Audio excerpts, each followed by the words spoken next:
Without specialized breathing equipment, yet a unique ecosystem thrives. This cave is home to 48 distinct species, a staggering 33 of which are completely unknown to science. Imagine bizarre insects, pallid snails, and ghostly white spiders. Picture millipedes adorned with enormous whiskers, translucent shrimp, and unique species of blood-sucking leeches. All of these creatures depend on chemosynthetic bacteria. These remarkable microbes absorb carbon dioxide and, in turn, produce nourishing organic compounds. Bacteria become the foundation of the food chain. Larger organisms graze on these bacteria, and those, in turn, become sustenance for even larger predators. In this isolated ecosystem, evolution has forged a unique and self-contained biosphere, entirely separate from the world above. Across the globe, countless portals stand locked, their secrets guarded. Perhaps, dear viewer, you possess the key to unlock them. Our next destination is in India. We are heading to a temple. Its name, derived from a lengthy Sanskrit term, translates to the one emerging from the lotus. This sacred site holds immense significance. It is one of 108 temples dedicated to Vishnu, and its history stretches back centuries, with mentions in Tamil literature as early as the 6th century. Fast forward to the year 2011. The Supreme Court of India, responding to concerns about potential misuse, ordered a detailed inventory of the temple's valuables. This task required opening doors that had remained sealed for centuries. A specially appointed committee ventured into the temple's depths and discovered 6 colossal secret vaults overflowing with unimaginable riches. As the chamber doors creaked open, they revealed a treasure trove valued at an astonishing $22 billion. Golden idols gleamed, necklaces sparkled, and ancient coins lay in heaps. The officials also uncovered ceremonial garments, intricately crafted gold coconut shells encrusted with jewels, and diamonds of extraordinary size. Forget your modern conception of large diamonds. Some of these precious stones weighed in at a staggering 110 carats. To give you an idea of the value, a single solid gold statue from this collection could fetch upwards of $30 million. Following this discovery of almost mythical proportions, the temple was swiftly fortified with metal detectors, surveillance cameras, and enhanced security measures before visitors were once again permitted to enter. Today, armed guards patrol the grounds, but are they merely protecting the known treasures, or is there something far more mysterious lurking behind those ancient doors? The temple's 6 chambers, designated A through F, house the majority of the valuables. While the expedition team successfully breached 5 of these vaults, overcoming formidable obstacles, Chamber B remained stubbornly sealed. On the door's surface, 2 carved cobras stand guard. The entrance resembles a fortified gate. It is easily visible, just like the entrances to the other chambers. But here is where the mystery deepens. Experts discovered 2 additional doors concealed behind the first. The second door is constructed of wood, while the final barrier is made of solid iron. Bizarrely, this final door is sealed shut, lacking any visible means of entry. No bolts, handles, latches, or hinges. To this day, the contents of Chamber B remain unknown. Legend has it that forcing the door open against its will could unleash unspeakable horrors upon the world. Others believe that Chamber B may conceal a hidden tunnel, perhaps unrelated to the dire warnings. Regardless, the High Court of India has cautioned against any attempt to breach the doors of Chamber B. Let's journey back to 2010. The scene: Machu Picchu, shrouded in mist and ancient secrets. A French engineer named David Cresby, during a visit, stumbled upon something extraordinary. Tucked away along a seldom-used path, far from the well-trodden tourist routes and even the gaze of seasoned archaeologists, he spotted a peculiar door built into one of the main structures. Cresby was convinced this was no ordinary doorway. He believed it to be a sealed entrance, deliberately hidden by the Inca civilization for reasons unknown. Immediately, Cresby contacted archaeologists and local authorities, his voice buzzing with excitement. He shared his discovery, the potential implications echoing in his words. The authorities responded with assurances, promising a thorough investigation and a prompt update. Cresby waited, anticipation building. But months turned into a year, and silence became the only reply. Emails went unanswered, calls unreturned. The initial enthusiasm began to wane, replaced by a gnawing frustration. Then, in 2011, a glimmer of hope. Cresby stumbled upon an article about Peru, penned by Terry Jamin. Seizing the opportunity, he reached out, recounting his incredible find. Jamin, intrigued, gathered a team of archaeologists and ventured to Machu Picchu. They meticulously examined the mysterious door. Their conclusion? Undeniable. It was indeed a sealed entrance, deliberately concealed by the Incas. But what lay beyond? The investigation deepened. Researchers confirmed the existence of not one, but two entrances hidden behind the famed door. Using advanced technology, they created a 3D representation of a staircase descending towards a main chamber and another, smaller room. Further analysis revealed a series of cavities, including a vast quadrangular space. Even more tantalizing, georadars detected the presence of metals, potentially gold and silver artifacts of immense value. Jamin and his team theorized that this hidden complex was a chamber dating back to pre-Hispanic times, sealed by the Incas to safeguard something of profound importance. Perhaps an enormous treasure, or something even more precious, lost to time. Jamin even speculated that this discovery could lead to the unearthing of a royal mausoleum, a final resting place of Inca royalty. Driven by this potential, Jamin submitted an official request to Peruvian authorities, seeking permission to open the hidden chambers. But to this day, his request, along with similar applications from other archaeologists, remains unanswered. The authorities cite concerns that opening the door could compromise the structural integrity of the archaeological site, causing irreparable damage. However, the use of an endoscopic camera has provided compelling evidence to the contrary. The images revealed that the stone blocks at the entrance serve only to seal the passage, not to support the building's internal structure. The mystery remains, a tantalizing secret locked behind a stone door. Now, let's journey across the globe to Giza, Egypt, where another enigma awaits within the Great Pyramid. Here, explorers have uncovered two secret doors, each guarding tunnels approximately 8 inches wide. These tunnels originate from the north and south walls of the Queen's Chamber, but their paths are blocked by stone doors before they reach the pyramid's exterior. What secrets do these passages conceal? What was their purpose? The true destination of these tunnels remains a mystery. Some archaeologists believe they may lead to undiscovered chambers hidden deep within the ancient structure. Egyptologist Zahi Hawass recounts the initial discovery, a tale of robotic exploration and technological marvel.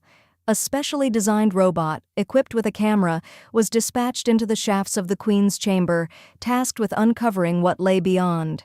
The footage transmitted back revealed a stunning sight. Behind the first stone door lay another, sealed even more securely. Instead of a dead end, a new layer of mystery unfolded. Experts marveled at the engineering precision. The stone door was placed perfectly, blocking the other doors with incredible accuracy. Currently, reaching the door is impossible due to a massive stone block obstructing the path. However, archaeologists are tirelessly searching for a method to access the hidden chamber without causing damage to the pyramid's structure. These recent discoveries have only deepened the mystery, raising more questions than answers. The secrets of the pyramids remain stubbornly concealed, waiting to be revealed. Our final destination is the Taj Mahal, India, a timeless monument to eternal love. Mughal Emperor Shah Jahan commissioned this architectural masterpiece to immortalize his beloved wife, Mumtaz Mahal. The Taj Mahal holds countless secrets within its walls, and the sheer number of sealed doors and hidden rooms is staggering. Experts believe that opening these long sealed doors could have unforeseen consequences. The release of trapped carbon monoxide could react with the marble, forming calcium carbonate and potentially causing cracks in the minarets. Furthermore, local legends speak of a dreadful curse that would be unleashed from the mausoleum's underground chambers if these doors were ever opened. And now, a bonus mystery from Canada.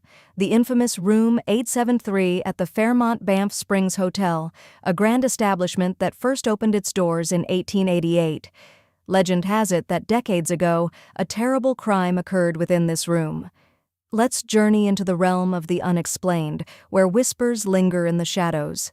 Imagine a hotel room, Room 873, forever marked by tragedy. Roughly 10% of the world's known species. It has long been regarded as a pristine, untouched paradise, a glimpse into a world before humanity's pervasive influence, a window into what the Earth looked like before we spread across every continent like wildfire, leaving chaos in our wake. I'm talking about the Amazon region, that colossal jungle. Imagine the Amazon rainforest, a vast and mysterious expanse, potentially concealing incredible secrets beneath its dense canopy. For centuries, whispers have circulated about lost cities nestled deep within this emerald labyrinth. Tales of El Dorado, the fabled city of gold, drove Spanish explorers to madness, compelling them to venture into the uncharted heart of the jungle, never to return. Even in the 20th century, the intrepid Percy Fawcett sought the lost city of Z, disappearing into the green abyss and leaving behind only tantalizing questions. Now, modern science is beginning to confirm these legends. Evidence is mounting that ancient cities indeed existed in the Amazon. But how can one possibly locate these hidden ruins, buried within such a dense and remote wilderness? The answer lies in a remarkable technology known as LiDAR. Picture this. Scientists aboard a helicopter employing light-based remote sensing to digitally peel back the layers of the rainforest canopy.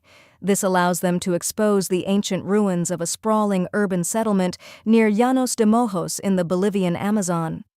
This area was once the heartland of the Casarabe culture, a civilization that flourished from 500 to 1400 CE. These people constructed impressive urban centers, complete with colossal platforms and towering pyramid structures. They even engineered raised causeways that connected various suburban-like settlements, stretching across vast distances. These ancient Amazonians were remarkably advanced for their time. They developed an ingenious water control and distribution system, utilizing reservoirs and canals to manage this vital resource. The Amazon rainforest, it turns out, was not simply an untouched wilderness. For centuries before recorded history, it was a heavily populated and even urbanized landscape. However, for many years, the significance of these architectural sites lurking beneath the foliage was largely overlooked.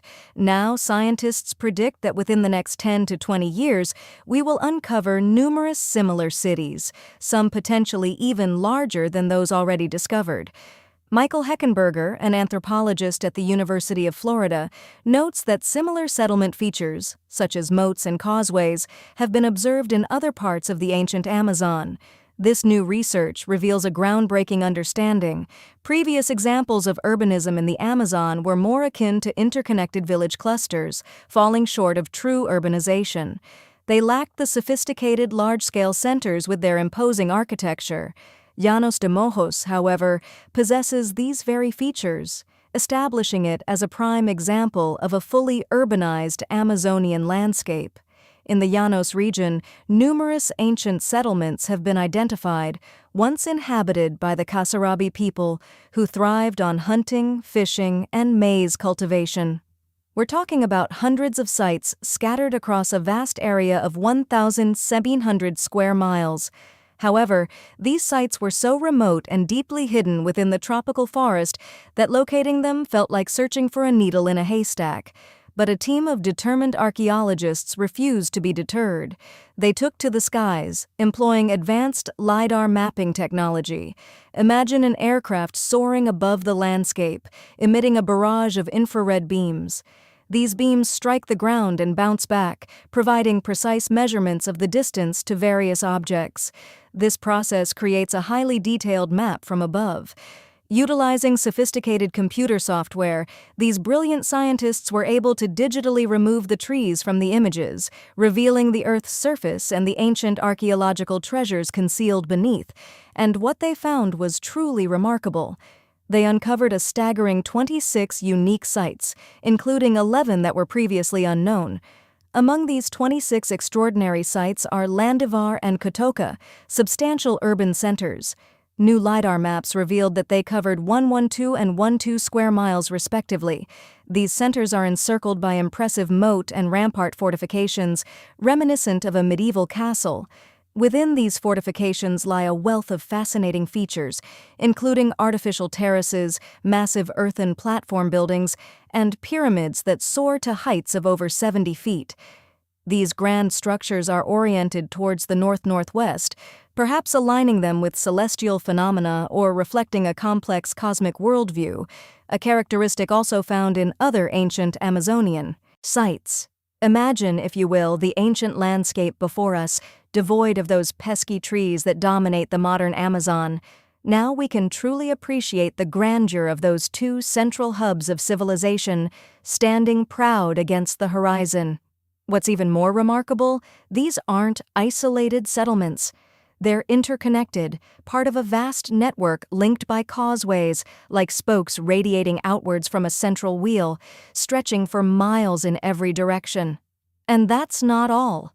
A sophisticated system of canals extends from these major centers, connecting to the rivers and the Laguna San Jose. Think of it, an ancient water delivery infrastructure, meticulously engineered. These early inhabitants completely transformed the very landscape, shaping it according to their complex worldview and cosmology. Sadly, their monumental architecture was primarily constructed from mud brick. While undoubtedly impressive in its time, mud brick lacked the enduring strength of limestone, the material favored by the Maya. The fate of the Kasarabi people and their settlements remains shrouded in mystery. However, based on archaeological dating, it appears they vanished around 1400 CE, long before the arrival of Europeans in the Amazon basin. One prevailing theory suggests a catastrophic drought struck the region, disrupting their way of life. Intriguingly, researchers have unearthed massive water reservoirs at various sites, a surprising discovery considering the Amazon's reputation for abundant rainfall. Whether these reservoirs were intended for drinking water or for cultivating fish and turtles remains uncertain. Nevertheless, severe droughts were a recurring feature of the past, and a mere handful of failed harvests could have triggered a mass exodus. What adds another layer of intrigue to this story is that these ancient communities thrived in the very same area where the explorer Fawcett, whom we mentioned earlier, disappeared while searching for his fabled lost city of Zed. Could it be that Fawcett was onto something significant after all? The story goes that Fawcett encountered a fascinating document known as Manuscript 512 within the National Library of Brazil. This manuscript is believed to have been penned by a Portuguese explorer. According to this document, a group of explorers stumbled upon the remnants of an ancient city back in 1753. This city boasted arches, a statue, and even a temple adorned with hieroglyphs. However, the manuscript frustratingly omitted the city's precise location. Fawcett became obsessed with finding this lost city, making it his secondary objective after his primary quest to locate the enigmatic Zed. At one point he returned to Britain to attend to various matters, but in 1920 he resolved to resume his search. Fawcett launched a personal expedition to find the city, but it ended in failure. 5 years later, Fawcett, his son Jack, and their companion Raleigh Rimmel vanished without a trace in the dense Mogroso jungle. Some researchers speculate that Fawcett may have been influenced by information gleaned from indigenous sources regarding a place called Kohikugu. Kohikugu was eventually discovered by Westerners in 1925, revealing the ruins of approximately 20 towns and villages. It's estimated that as many as 50,000 people once inhabited this area. Furthermore, the discovery of other earthworks in southern Amazonia lends credence to Fawcett's theories. In 2005, an American journalist penned an article about Fawcett's daring expeditions and groundbreaking discoveries, titling it The Lost City of Z, a name that certainly captured the imagination. Subsequently, in 2009, he expanded the article into a full-length book bearing the same title. And in 2016, the acclaimed writer-director James Gray adapted the book into a major motion picture. However, a sense of urgency looms over this narrative. The Amazon region is undergoing rapid transformation. Farming, ranching, and energy production are reshaping this incredible landscape. Regrettably, those pristine areas harboring ancient relics are unlikely to remain untouched for long. It's a race against time to document and preserve what remains of our past before it vanishes forever. But there is hope. After 3 centuries of relentless searching, archaeologists have finally pinpointed the location of the lost land of the White Jaguar, the city of the Maya, concealed within the untamed jungles of Mexico. The story begins in the 1500s with the strategically constructed on higher ground. This was no mere village. Okamtun was a monumental urban center, sprawling across an impressive 120 acres, a space equivalent to 90 football fields laid side by side. Astonishingly, scientists have uncovered evidence that Okamtun boasted pyramids reaching heights of up to 49 feet. It's believed to have been a crucial social and economic hub, thriving between 250 and 1000 CE. This find is truly a game-changer in our understanding of Mayan civilization. The unearthing of these lost Mayan cities began in the 19th century, but modern technologies like LiDAR imaging are revolutionizing the field. LiDAR allows archaeologists to penetrate the dense canopies of the jungle, revealing hidden structures without the need for perilous expeditions into the wilderness. Think of LiDAR as a kind of X-ray for the Earth. It emits laser beams that can detect subtle signs of ancient ruins and constructions lurking beneath the surface. According to Sarah Parcak, a leading space archaeologist, satellite imagery has become an indispensable tool in the discovery of ancient cities across South America, Egypt, and beyond. Parcak dedicates her time to meticulously examining these images, searching for telltale signs of long-lost urban centers. She explains that ruins are often concealed by vegetation, soil, or sand, making them exceptionally difficult to locate through traditional methods. But thanks to these incredible technological advancements, scientists have also made the groundbreaking discovery of ancient Mayan causeways, vast networks of roadways that crisscrossed the Mayan territories. Just imagine these roadways stretching across the landscape. You might expect to find such impressive feats of engineering in places like Portugal, England, or the United States. But in the heart of the Mayan world, we're talking about roads up to 130 feet wide, originally painted a brilliant white to guide travelers through the darkness of night. Recent excavations have revealed a 110-mile network of these roads, believed to predate the earliest Mayan highways previously known to us. These causeways, which often traversed swampy terrain and were even elevated in certain sections, are now being hailed as the world's first superhighways. While there's no evidence of animal-powered vehicles, it's thought that the Maya used these roads to travel between a network of perhaps 964 settlements, interconnected like a vast spiderweb. Archaeologists believe that this extensive road system facilitated significant economic and social exchange between Mayan cities. This revelation challenges the traditional view of the Mayan pre-classic period, dating back to 2000 BCE, as a time of small, isolated tribal settlements. Just imagine the sheer manpower and engineering prowess required to construct these white highways. Scientists theorize that these causeways were built using similar techniques to those employed in the construction of Mayan pyramids, utilizing a mixture of mud and quarry stone with multiple layers of limestone to achieve their distinctive white appearance. Remarkable, isn't it? But let's step back for a moment to gain some broader context. The Maya were one of the most significant pre-Columbian civilizations in the Americas. Experts estimate that at its height, the Mayan civilization comprised over 40 cities, with a total population reaching into the millions. That's a considerable number of people. Their civilization flourished across Mexico's Yucatan Peninsula, Guatemala, and Belize, with agriculture serving as the foundation of their society. However, the Yucatan Peninsula presented significant challenges for agriculture. The Maya were compelled to develop complex irrigation systems in most of their cities to overcome these obstacles.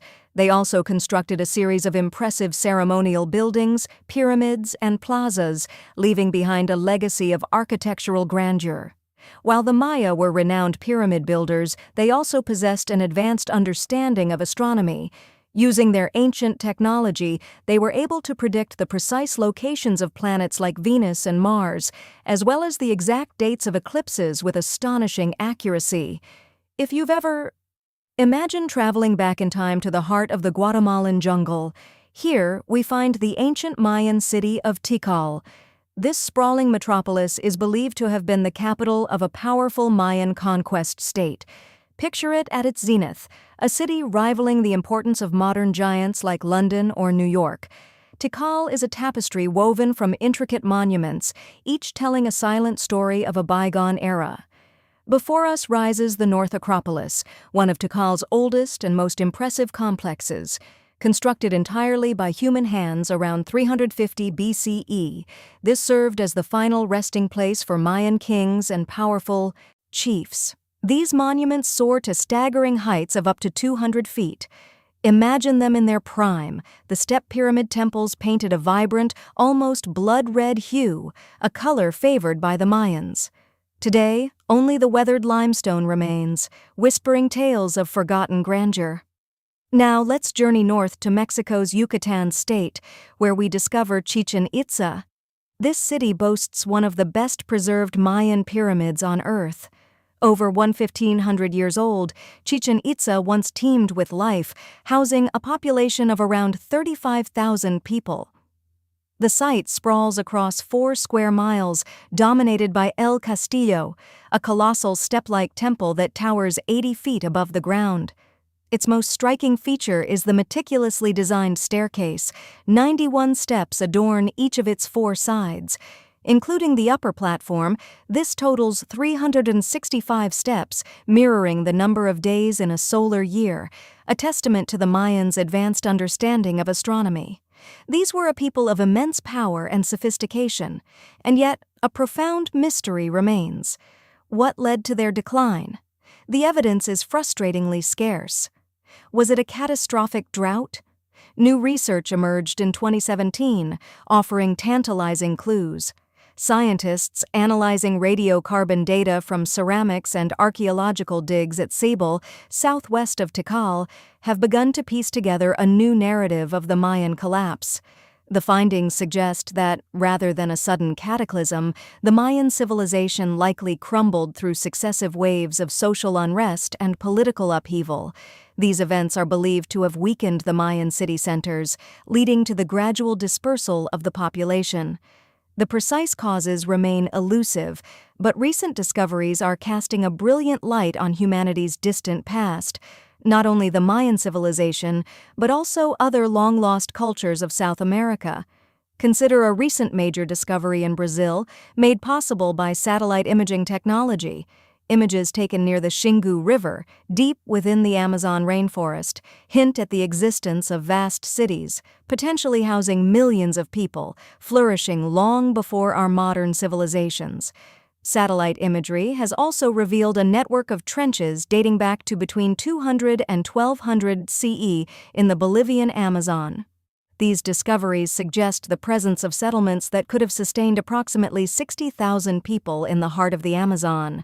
When researchers from the University of Florida ventured on the ground to verify the satellite data, they were astonished to find numerous mounds, accompanied by ditches and intricate geoglyphs. Archaeologists unearthed remnants of carefully constructed walls surrounding plazas, reminiscent of the architectural style of the ancient Mayans. Let's shift our focus northward to an intriguing ancient site near St. Louis, Missouri, often overlooked, Cahokia. This was once a thriving metropolis, home to as many as 20,000 people in the 11th century. The landscape is dotted with massive earthen mounds, built entirely by hand. The largest of these still stands today, preserved at the Cahokia Mounds State Historic Site. While much about this civilization remains shrouded in mystery, researchers have gleaned valuable insights from the artifacts they've unearthed. For example, they discovered ancient teeth at the site. By analyzing their structure and composition, scientists have concluded that Cahokia was a melting pot, inhabited by diverse indigenous groups. About a third of the population originated from other regions in the center of the continent, a conclusion reached by studying the levels of various substances found within the teeth. Even more intriguing, the arrangement of the mounds suggests a meticulously planned city. Imagine a place, more than just a collection of villages huddled together. Imagine a true city. This was Cahokia. Here, the elite resided atop towering mounds, their homes elevated above the common structures where the rest of the populace lived and worked. Picture this. Within the confines of this sprawling urban center, the people engaged in a multitude of activities: farming, hunting, logging, crafting pottery, and weaving intricate textiles, all the threads of life interwoven within a single, monumental city. And at the heart of Cahokia stood a colossal mound, rising nearly 100 feet into the sky. Encircling this massive structure was a formidable wooden fence, a boundary that defined the city center. Inside this enclosure lay a vast, open space. Traveling back in time, far into the past, we find ourselves witnessing the construction of ancient roads, built in a manner strikingly similar to how the Mayans erected their majestic pyramids. But what about these colossal structures themselves? Fear not, for we shall delve into their secrets shortly. For now, know that scientists have pieced together the construction methods of these ancient roads. They were crafted from a blend of mud and core stone, fortified with multiple layers of limestone. This understanding was unlocked thanks to a revolutionary technology: LIDAR imaging. Think of it as sonar for the land.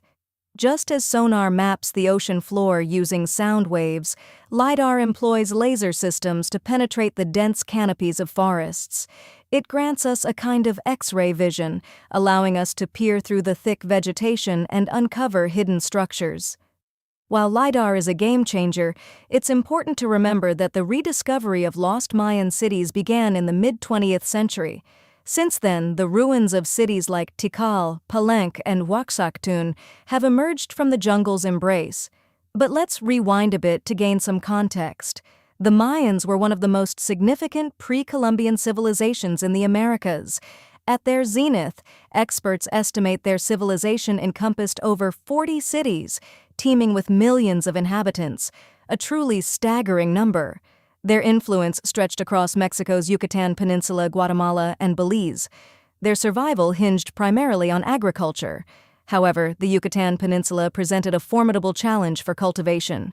The Maya ingeniously developed complex irrigation systems in most of their cities to overcome this obstacle. They erected ceremonial buildings, towering pyramids, expansive plazas, and even courts for playing their ritualistic ball games. The Mayans weren't just skilled pyramid builders, they also possessed an advanced understanding of astronomy. Using their ancient technology, they accurately predicted the movements of planets like Venus and Mars, and even foretold the exact dates of eclipses. Now let's journey to some of their most remarkable sites. Behold Tikal. Nestled deep within the heart of the Guatemalan jungle, Tikal is believed to have been the capital of the ancient Mayan Empire. At its peak, its importance rivaled that of modern metropolises like London or New York. The city is a sprawling complex of monuments, boasting an estimated 12,000 buildings in total. The North Acropolis stands as Tikal's oldest collection of monuments. Constructed entirely by human hands around 350 BCE, it served as the final resting place for Mayan kings and chiefs. These monuments soar to heights of up to 200 feet. Imagine them in their prime. The step pyramid temples painted a vibrant red, a color the Mayans clearly adored. Today, only the bare limestone remains, a testament to the passage of time. The Mayan civilization spread across various countries, so it's no surprise that Chichen Itza is a considerable distance, about a 10-hour drive, from Tikal. There's no rivalry between the two. They were simply different urban centers, much like New York and Los Angeles today. Chichen Itza boasts one of the best preserved Mayan pyramids on Earth. Located in Mexico's Yucatan state, this ancient city is over 1,500 years old. At its height, it was home to approximately 35,000 people. The site encompasses 4 square miles of land. The crown jewel of Chichen Itza is El Castillo, a colossal step-like temple that rises 80 feet above the ground. Its most striking feature is its design. Each of its 4 sides has 91 steps. Including the upper platform, this totals 365 steps, mirroring the number of days in a solar year. A truly astonishing feat of astronomical and architectural precision. And now, prepare to be amazed by the lost city of Palenque. This significant Mayan city is believed to have housed over 6,000 people at its peak. Archaeologists have unearthed some extraordinary discoveries at this site, some so intriguing they evoke images of Indiana Jones and Tomb Raider. One of the structures in Palenque is believed to be the final resting place of the Red Queen of Palenque, thought to be the grandmother of one of the last Mayan kings. A grand monument was erected in her honor to house her remains after her death. The discovery of the tomb itself was a monumental event. Back in 1994, archaeologists stumbled upon an ancient monument during excavations. Their initial glimpse revealed a room with a concealed door. Upon opening it, they found themselves facing an 8-foot-long corridor. At the end of this corridor lay the queen's. Imagine stepping into the queen's chamber, hidden for centuries. There, lying in state, was the mummy of the Mayan queen herself. Accompanying her on this final journey were precious pearls, intricately carved jade, shells, and rocks of immense value. But as the team meticulously examined the royal remains, they noticed something truly unsettling. The entire chamber was filled with a strange, vibrant red powder. The color red held deep significance for the Mayan people, a symbol of power and life. Yet why was their queen entombed with this mysterious substance? A sample was carefully collected and transported back to the lab for analysis. The results were astonishing. The red powder was cinnabar, a mineral renowned for its intense red hue, but also for its lethal toxicity. Inhaling cinnabar dust can inflict severe, irreversible damage to human health. The team realized with chilling clarity that this was no mere burial ritual. It was a deadly trap, meticulously designed to protect the queen's treasures from grave robbers. A silent, invisible curse waiting to claim its victims. But the mysteries surrounding the Mayan civilization don't end there. For decades, researchers have grappled with a fundamental question.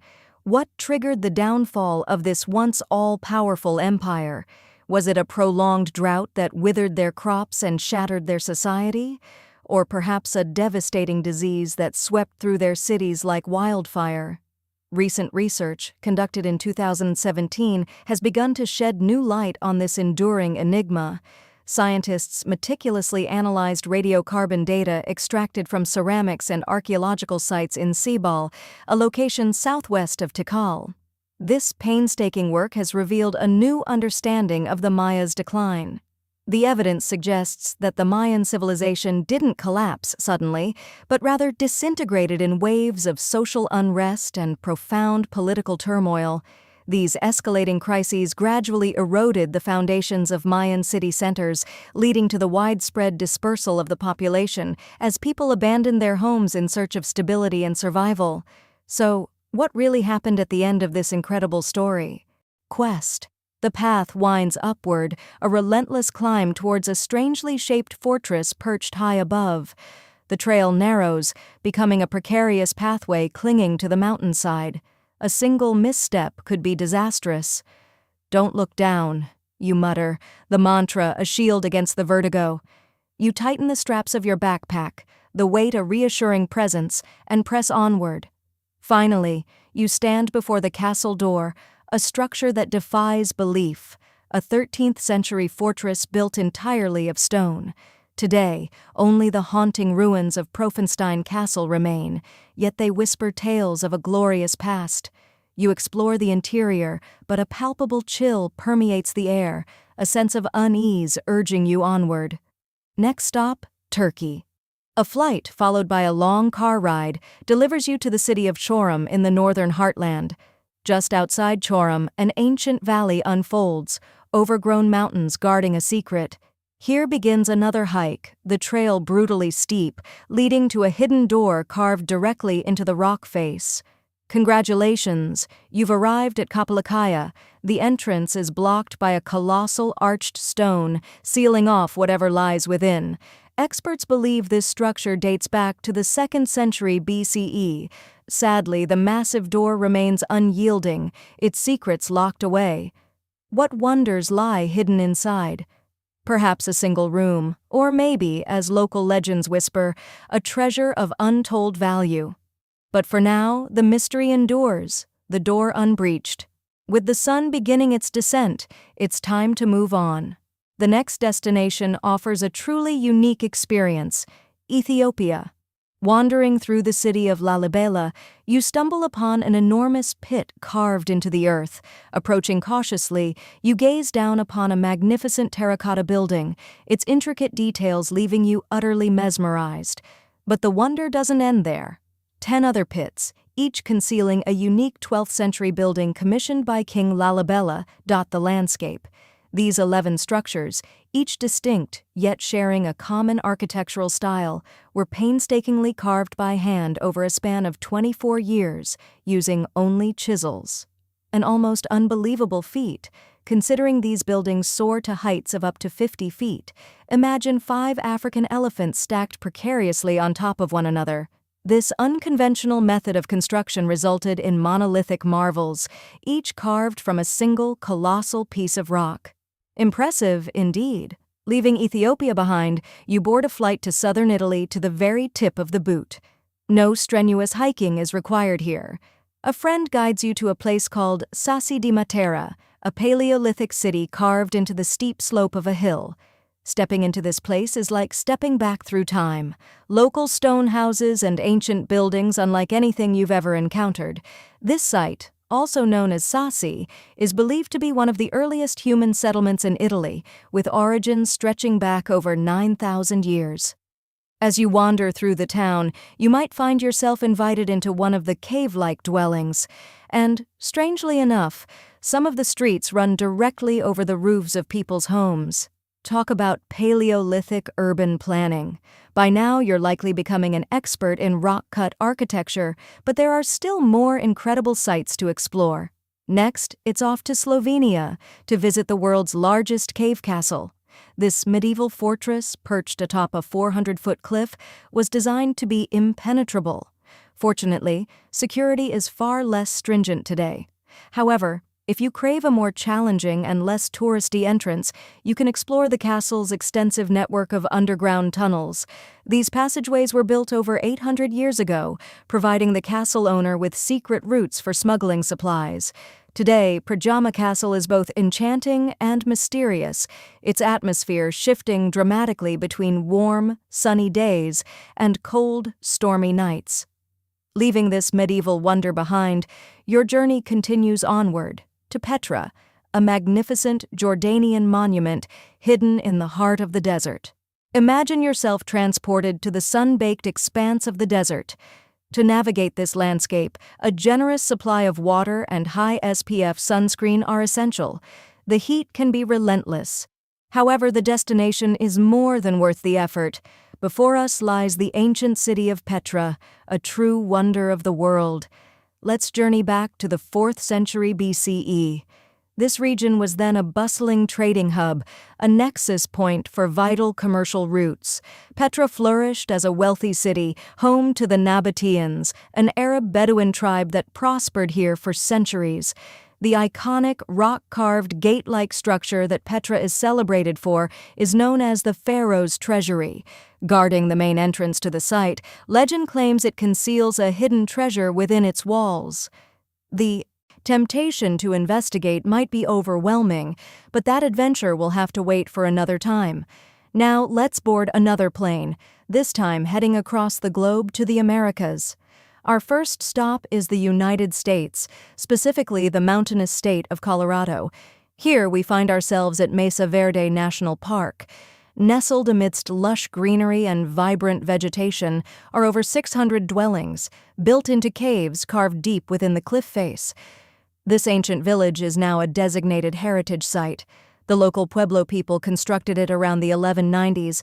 One of its most impressive structures is the Cliff Palace. This multi-story construction, built from sandstone and mud mortar, once housed over 150 rooms. For those feeling adventurous, a visit to the balcony house is a must. Reaching it requires scaling a 32-foot ladder. Your reward? A glimpse into a mid-sized village comprising 38 rooms, including 2 kivas.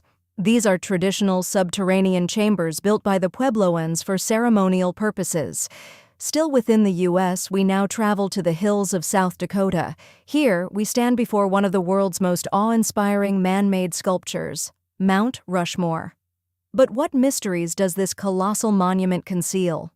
During its construction, a 70-foot-long secret tunnel was carved behind the head of Abraham Lincoln. The original intention was to house within this tunnel all the documents and artifacts deemed crucial to United States history. However, after further consideration, the designers opted to conceal these treasures within a secure box embedded in the tunnel floor. This box contains the history of Mount Rushmore's creation, along with a concise history of the U.S. and the 4 presidents immortalized on the mountain. Amazing, isn't it? Our journey continues southward to Machu Picchu, a South American marvel nestled high in the Peruvian Andes. Machu Picchu itself is shrouded in mystery.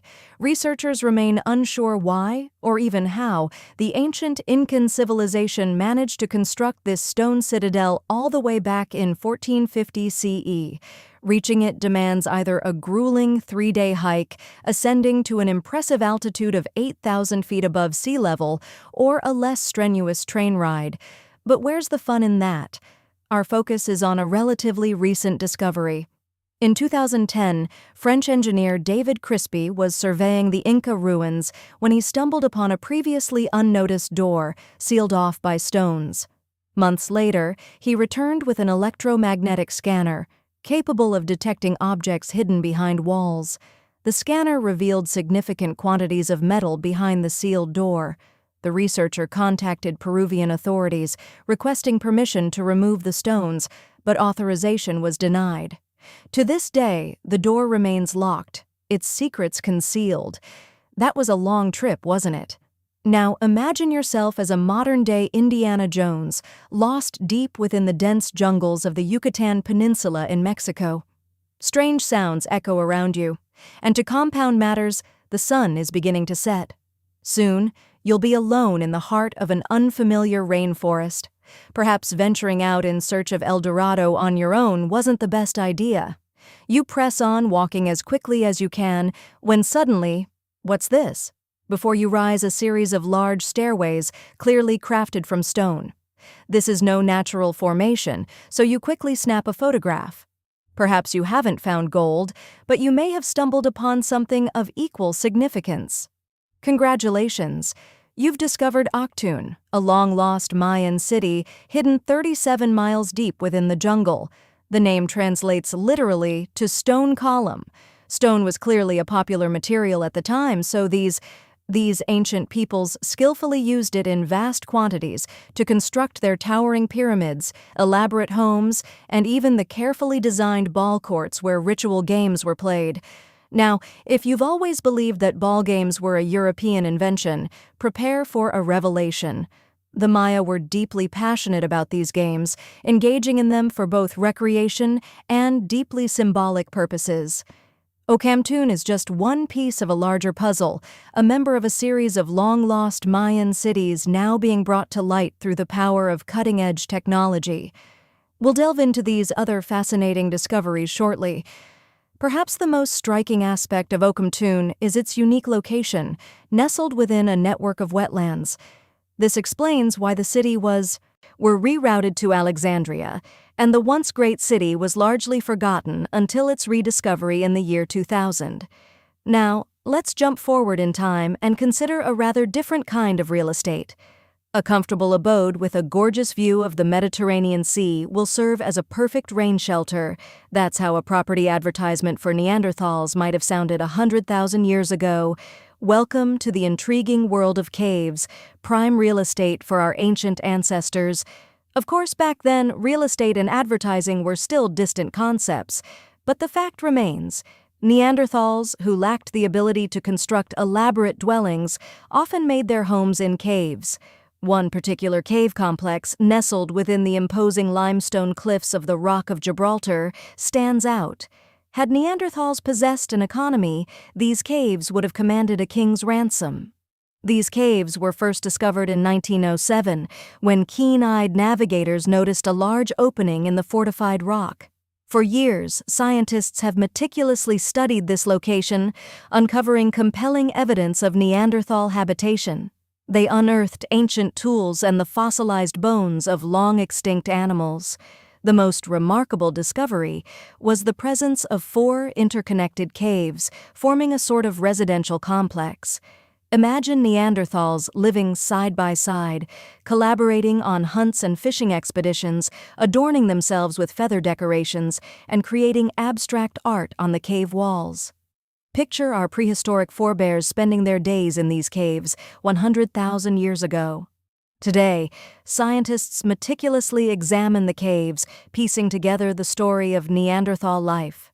In late 2021, archaeologists stumbled upon a narrow passage within one of the caves, leading to a previously unknown tunnel.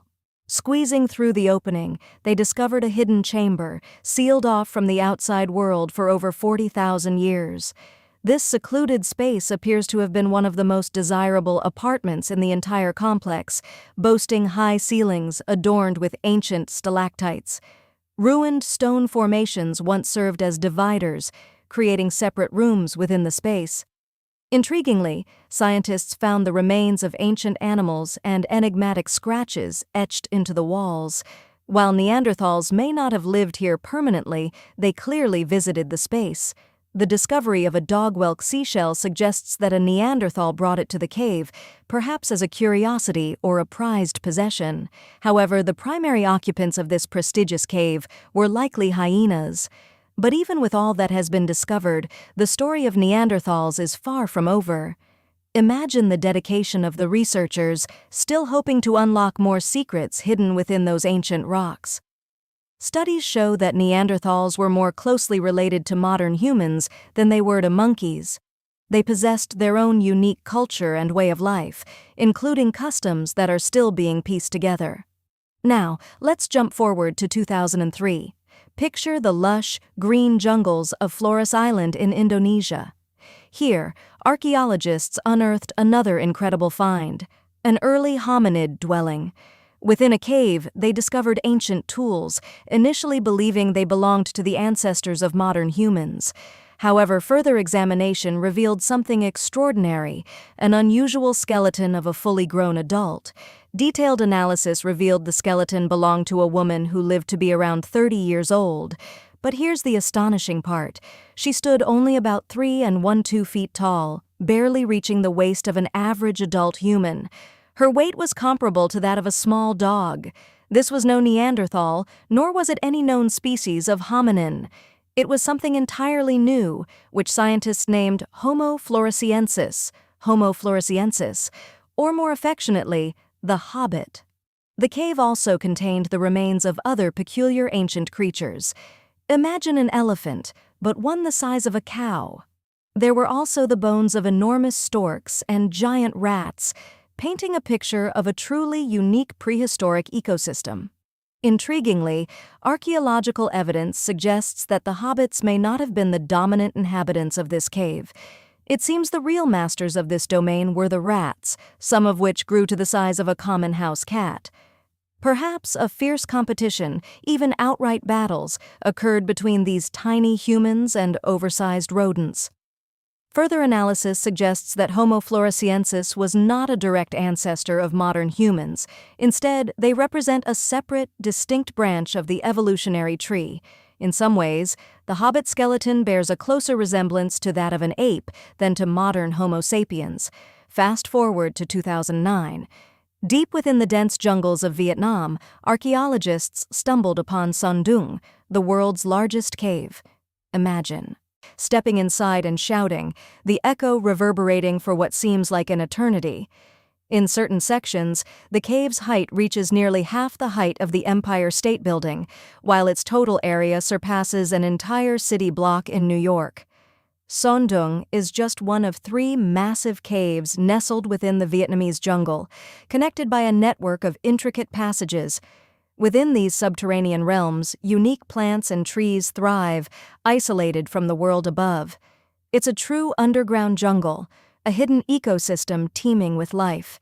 In places, the ceilings have collapsed, allowing sunlight to penetrate the darkness, illuminating the alien landscape. Towering stalactites, ancient beyond comprehension, adorn the cave's interior. Some of these limestone formations date back over 450 million years, predating even the dinosaurs. Rivers also snake through the cave system, formed by rainwater cascading through openings in the ceiling, creating swift-flowing streams that resemble natural water slides, leading to unexplored underground labyrinths. To this day, scientists have only explored a fraction of this vast cave system. Now, let's journey to New Zealand, where we find another remarkable cave, home to hundreds of thousands of glowworms. Each tiny insect emits a mesmerizing blue light, collectively illuminating the cave in an ethereal glow. Stepping inside feels like entering another world, but this otherworldly experience comes with a responsibility. Specialized air-measuring devices constantly monitor carbon dioxide levels, crucial for the glowworm's survival. These delicate creatures are highly sensitive to environmental changes. Too many visitors or prolonged stays can deplete the cave's oxygen, prompting park staff to politely request guests to leave, ensuring the well-being of these bioluminescent inhabitants. It's as if you're literally stealing the air they need to live. We've explored some truly amazing caves, but now let's venture into something a little more unsettling. Our next destination is the desolate desert of Yemen's Al-Mahra province. Here, we're not seeking a traditional cave, but rather a gaping black hole in the earth, right in the heart of the desert. This chasm is vast, roughly the size of a basketball court. However, it's not the size that inspires fear, but what lies within. Scientists remain uncertain about its true nature. A repulsive odor, like that of rotten eggs, constantly emanates from its depths, accompanied by strange, chilling sounds. The blackness of this immense hole seems to absorb all sunlight, rendering its depths invisible even with the most powerful flashlights. Helicopters have flown overhead, deploying drones equipped with advanced lenses, yet all they capture is impenetrable darkness. It appears as a monstrous inkblot staining the golden sands. Locals avoid this place at all costs, believing it to be a gateway to another dimension, a realm inhabited by malevolent entities. At present, this giant hole in Yemen remains one of the most poorly understood and enigmatic natural phenomena on Earth. How did it form? How old is it? And where does it ultimately lead? These are the questions that scientists are desperately trying to answer. Some hypothesize that the sinkhole's sudden appearance was triggered by nearby construction. Imagine geologists, driven by the hunt for valuable minerals, drilling deep into the surrounding Earth. Such activity could have destabilized the very structure of the planet's crust, leading to a catastrophic collapse of the surface. Yet as compelling as this explanation may seem, concrete proof remains elusive. Now, let us journey to a place where sunlight has not touched the stone for over 5 million years. Picture a realm of perpetual darkness where oxygen is scarce and a chilling dampness pervades the air.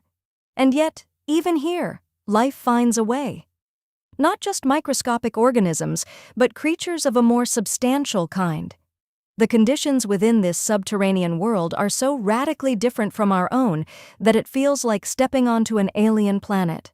We find ourselves at Movil Cave, nestled in southeastern Romania, not far from the Black Sea. The entrance, a mere pinprick on the landscape, leads to a tunnel that plunges into the Earth's depths. Here, The air is thick with hydrogen sulfide and carbon dioxide, far exceeding normal levels. Oxygen levels are halved compared to the surface world. A human could not survive here. Following an incident, the room was renovated, ready for new guests. But the eerie tales persisted. Travelers spoke of unsettling sounds, a television plagued by relentless flickering. Legend has it that room 873 was eventually sealed off, bricked up to contain whatever darkness resided within. Even now, curious souls seek out the space, knocking on the wall, hoping for contact with the spectral residents within. Which of these hidden doors would you dare to open? Now, let's turn our attention to a structure of immense scale and history, a true testament to human endeavor: the Great Wall of China. Myths swirl around this colossal construction. Some claim it's visible from space, others that it can be seen all the way from the moon. Still others whisper of the builders entombed within its very walls. While these tales capture the imagination, the reality of the Great Wall is no less impressive. It is a truly breathtaking feat of engineering and endurance. Let's delve into its real story. Modern China stands as one of the most populous nations on Earth, home to approximately 1.4 billion people. It is also a land steeped in history, boasting an unbroken written record that stretches back 3,500 years. Yet, the origins of Chinese civilization reach far beyond even that. Unlike the peopling of Europe, which saw migrations from Africa, some theories suggest that Chinese civilization arose from the Stone Age inhabitants of the region, local people who had been there since prehistoric times. The Great Wall of China is a monumental undertaking even by today's standards. It stretches for over 13,000 miles. To put that into perspective, that's nearly 5 times the distance between New York and Los Angeles. It even exceeds the distance between the North and South Poles. It is a scale of construction rarely seen in human history. The Great Wall was not built in a single day or even a single lifetime. Its construction spanned centuries. Ancient cities often had defensive walls, and Chinese cities were no exception. But in 220 BCE, the first emperor of China, Qin Shi Huang, conceived a grand, ambitious plan: to unite all the city walls into a single, colossal barrier against northern invaders. A trusted general oversaw the project, mobilizing a vast workforce of soldiers, commoners, and even convicts. Initially, the wall was constructed from rammed earth and wood. In strategically important locations, sections of the wall were overlapped to maximize defensive capabilities. These early walls averaged around 26 feet in height. However, the Great Wall we know today evolved gradually. Each successive emperor contributed to the project, reinforcing, extending, and modernizing the construction techniques. Some sections were built with bricks, while others utilized granite and marble blocks. Watchtowers and platforms, essential for communication and defense, were later additions introduced by the Ming emperors. These towers enabled the transmission of messages via smoke and fire signals across vast distances. The Great Wall's diverse construction materials contribute to its unique character, reflecting the immense effort and time invested in its creation. One of the secrets to the wall's longevity lies in the use of glutinous rice flour. This sticky rice mortar acts almost like cement, providing exceptional strength and water resistance. It binds the bricks so tightly that even tenacious weeds struggle to take root. Look closely and you might notice inscriptions carved into some of the bricks. These were left by the workers who built the wall, serving as a form of quality assurance. The inscriptions detail information such as location, quantity, and the responsible officials. This allowed for accountability in case of material defects or construction flaws. Recently, a team of researchers has been examining official historical doc. Imagine traveling back in time to the Ming Dynasty, which ruled China from the 14th to the 17th centuries.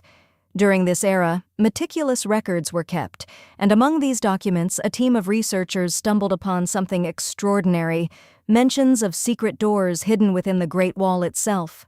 Intrigued, they embarked on a mission to uncover these hidden passages. To achieve this, they deployed a cutting-edge flying robot equipped with a high-resolution camera. This drone systematically captured detailed, centimeter-resolution images of the wall.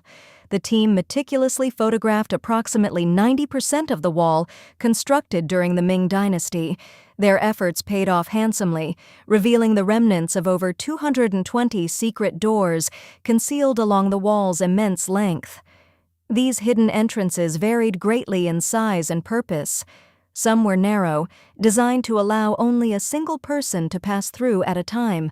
Others were significantly larger, wide enough to accommodate 2 horses, riding abreast. But the question remains, why were these doors built into the Great Wall? The primary function of the Great Wall was to safeguard the country from invaders. Constructing doors that could potentially allow enemies to infiltrate would seem to contradict the very purpose of the wall. The answer, of course, lies in the fact that these were secret passages. They were ingeniously integrated into the surrounding landscape, blending seamlessly with the topography. Moreover, the exterior exits were expertly camouflaged with bricks, making them virtually indistinguishable from the rest of the wall. The Great Wall was more than just a static defensive structure. It was a dynamic and multifaceted installation. It was never intended to be completely closed off. Instead, it could be opened strategically as needed. The wall served as a conduit for trade, facilitating commerce and communication between those inside and outside its imposing barrier. And naturally, it played a crucial role in defense and espionage. Some of these secret doors were used for trade with those on the other side of the wall. Smaller passages allowed individuals to slip out undetected to gather intelligence on potential enemies. These hidden gates also served as launch points for surprise attacks. As mentioned earlier, some of these gates were camouflaged with bricks on the exterior, making their location virtually undetectable to outsiders. The interior entrances, accessible to Chinese soldiers, were cleverly designed to allow them to move through the wall and breach the camouflaged exit gate from within, initiating a sudden and unexpected assault. While the primary objective of the Great Wall was to prevent unauthorized entry, it wasn't entirely foolproof. Determined adversaries could still attempt to climb over it or circumvent it altogether. To counter this, the wall was constantly patrolled, and guards were vigilant in signaling any approaching threats to the troops stationed within. The wall also provided valuable time to mobilize forces and prepare the country's defenses or to lure enemy troops into strategically disadvantageous positions. Construction on the Great Wall ceased at the close of the 19th century. Advances in technology rendered the wall less strategically and militarily significant. Over the centuries, the relentless forces of nature and human activity have taken their toll. Today, only an estimated 8% of the Great Wall remains in good condition, with the rest suffering from varying degrees of damage. Furthermore, approximately 1/3 of the wall has vanished entirely, lost to natural erosion and human destruction. Perhaps, one might jest, it's now merely a pretty good wall. The earliest sections of the wall were constructed from rammed earth and wood, materials that are hardly impervious to the ravages of time. Unsustainable farming practices have contributed to desertification and accelerated erosion. In the past century, many bricks were pilfered from the wall and repurposed for building farms and houses. Even today, the wall continues to be dismantled, stone by tourists seeking souvenirs. Considering that over 10 million tourists visit the Great Wall annually, this seemingly small act collectively results in a significant loss of material. Since 1987, the Great Wall has been recognized as a UNESCO World Heritage Site, underscoring its profound importance to humanity. It stands as one of China's 56 World Heritage Sites, placing the country second only to Italy, which boasts 58 such protected landmarks. Did you know that the Great Wall is not only a renowned tourist destination, but also the venue for the Great Wall Marathon? Established in 1999, this marathon is considered one of the most challenging in the world. Participants run along the wall, navigating its countless steps.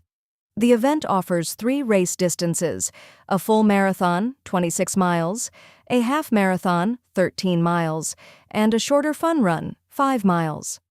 Now, how about embarking on a journey to some surreal and hidden destinations? Grab your flashlight and backpack, and let's begin our adventure. Our first stop is the mountainous landscape of Switzerland. We journey to the town. Imagine, if you will, a journey beginning in the eastern United States, near Waltensburg. A biting rain lashes down, the air thick with cold, but the spirit of adventure burns bright. You find yourself at the foot of a mountain, the starting point of an incredible Lacandon Maya. These people were incredibly resilient survivors, refusing to yield. When their main capital, Lactotun, fell to the Spanish in 1586, many would have considered it the end. But not the Lacandon. They gathered their belongings, retreated deeper into the rainforest, and established their final stronghold, Sac Ballon. This hidden fortress was comprised of stone temples, winding jungle paths, and howler monkeys serving as noisy, diminutive sentinels. For over a century, the Lacandon managed to preserve their traditions, far from European domination. Then, in 1695, history intervened dramatically. A Spanish friar named Diego de Rivas unexpectedly stumbled upon Sac Ballon. And so it was. The twilight began to fall upon Sac Ballon. The Spanish conquest swept across the land, and by 1721 the Maya inhabitants had relinquished their hold on the city. The relentless jungle wasted no time in reclaiming what was once its own. Imagine the scene, roots like grasping tentacles tearing into ancient walls, vines slithering over plazas, smothering every trace of civilization. The city didn't simply vanish. It was devoured, consumed alive by the insatiable green. For 3 centuries, Sac Ballon faded from memory, becoming more legend than reality. Its name was whispered among archaeologists and explorers, each harboring a secret hope of rediscovering it. Countless expeditions ventured into the rainforest, but the jungle proved a cunning adversary. Every path mirrored the next, maps disintegrated in the oppressive humidity, and even the most advanced GPS technology couldn't penetrate the dense, verdant canopy. It was akin to searching for a needle in a haystack, but this haystack was alive, bristling with thorns, and prowled by jaguars eager to turn an unsuspecting explorer into their next meal. But how did scientists finally unravel the mystery? The answer lies in a single document, a letter penned in the 17th century by Diego de Rivas. This letter meticulously detailed the network of routes, rivers, and trails leading to Sac Ballon. It recounted, step by step, the journey of soldiers who trekked for 4 days to the LeConte River after departing Sac Ballon. From there, they sailed for 2 days, arriving at the church of El Encuentro de Cristo, before continuing on foot to Lake Petanita in Guatemala. While this provided a wealth of information, the scientists needed to pinpoint the city's precise location using geographic information systems. They considered factors like vegetation layers and the weight each traveler would have carried, mapping an approximate range where Sac Ballon should be. This data was fed into GIS, and the city's likely location was calculated. And then, success! Archaeologists journeyed into the jungle and discovered stone temples rising from the earth like broken teeth.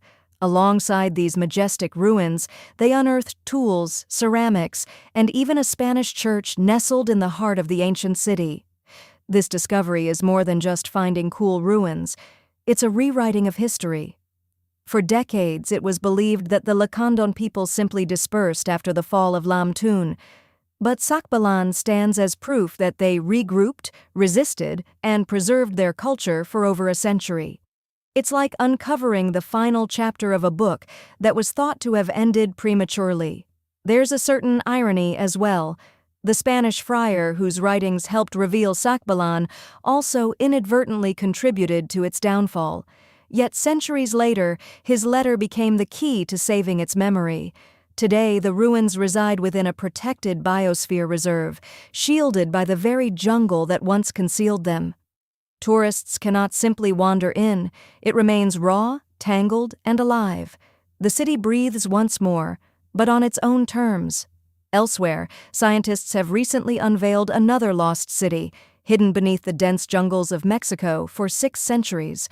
This site, known as Genola, is immense, spanning approximately 360 hectares and encompassing over 1,100 buildings, 2.5 miles of defensive walls, its own network of roads, and a meticulously planned urban layout.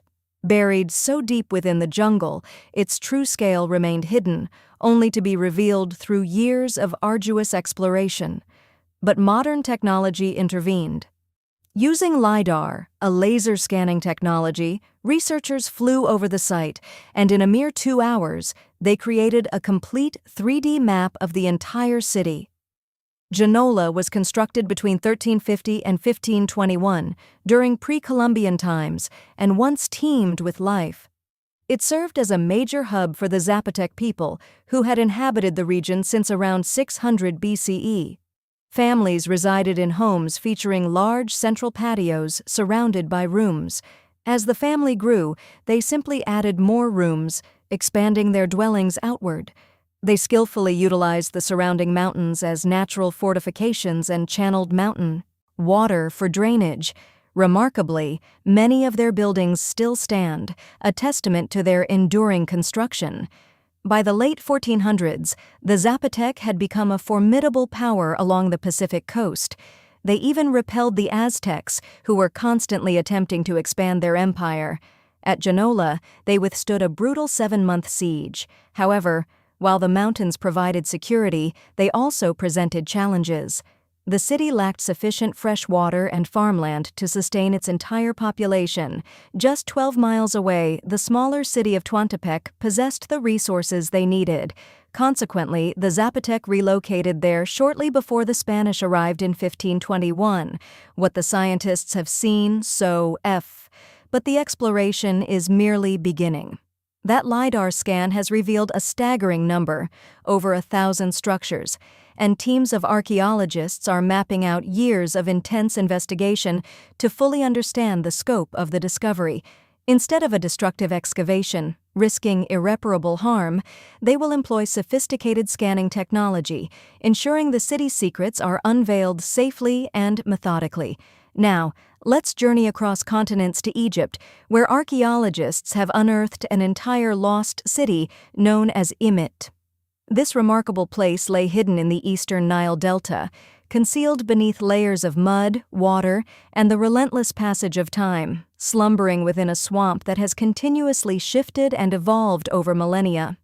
Scientists initially detected subtle clues from high above, faint, clustered patterns of mud brick foundations visible in satellite images. These shapes appeared fragile and ethereal, yet possessed an unnatural precision. Following these ghostly outlines on the ground, they began to excavate, gradually resurrecting the city from its long slumber. What emerged were multi-story tower houses, essentially miniature skyscrapers of the ancient world. These dwellings boasted multiple levels, robust foundations, and the capacity to bear considerable weight. Such vertical construction is exceedingly rare in Egypt, particularly outside the Nile Delta region. This architectural style indicates that the inhabitants of Imit were not simply expanding horizontally across the land, but also vertically, implying a densely populated, meticulously planned, and remarkably urban environment for its time. But the city was more than just elaborate residences. Archaeologists also discovered a grain processing center, complete with paved work areas, animal enclosures, and organized spaces dedicated to food production. This clearly points to a city underpinned by a robust and thriving economy. Nearby, they identified a ceremonial road that once led to a temple dedicated to Wadjet, Imit's patron deity. However, the subsequent construction of other buildings over this road suggests a decline in Wadjet's prominence over time. Despite this shift, the ruins yielded remarkable artifacts, including a vibrant green faience figurine and a stela depicting Harpocrates, the Hellenized version of Horus, perched upon crocodiles and grasping snakes, the deity of silence, secrets, and the newborn sun. There was even a bronze sistrum, an ancient Egyptian musical instrument adorned with twin heads of Hathor. It appears that Imit flourished from around the 4th century BCE onward, spanning Egypt's late period into the Roman era. Its strategic location along vital trade routes transformed it into a hub for merchants and pilgrims journeying to Wajit's temple. Thus, Imit was not merely surviving, it was thriving, connecting, trading, and adapting to the changing tides of time. This is far more than just another set of dusty ruins. Imit offers us a unique glimpse into the daily life, religious practices, and urban planning of the Delta region, an area historically less understood compared to the Grand Pyramids and tombs. Elsewhere, scientists have revealed the existence of an entire city, Gangola, concealed for 6 centuries beneath the dense jungles of Mexico.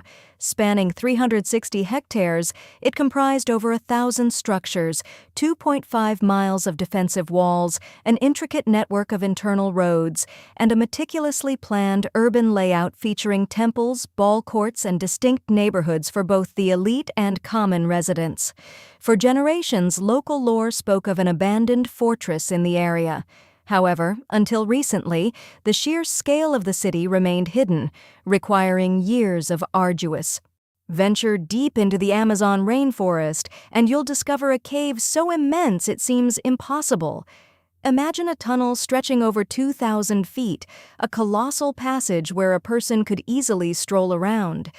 But that's not all. The walls bear strange, deep claw marks, etched into the stone like ancient graffiti. And this is just the beginning. If we journey south to Brazil, we'll find over 1,500 similar caves, ranging from small burrows to gigantic underground highways. Forget your typical bat-filled cave. These are something else entirely. Researchers call them paleo-burrows, ancient subterranean structures carved out by creatures so massive they dwarf even modern elephants. Picture this. The being that dug these tunnels shifted the equivalent of 800 elephants' worth of dirt. At first glance, it might seem like just another cave.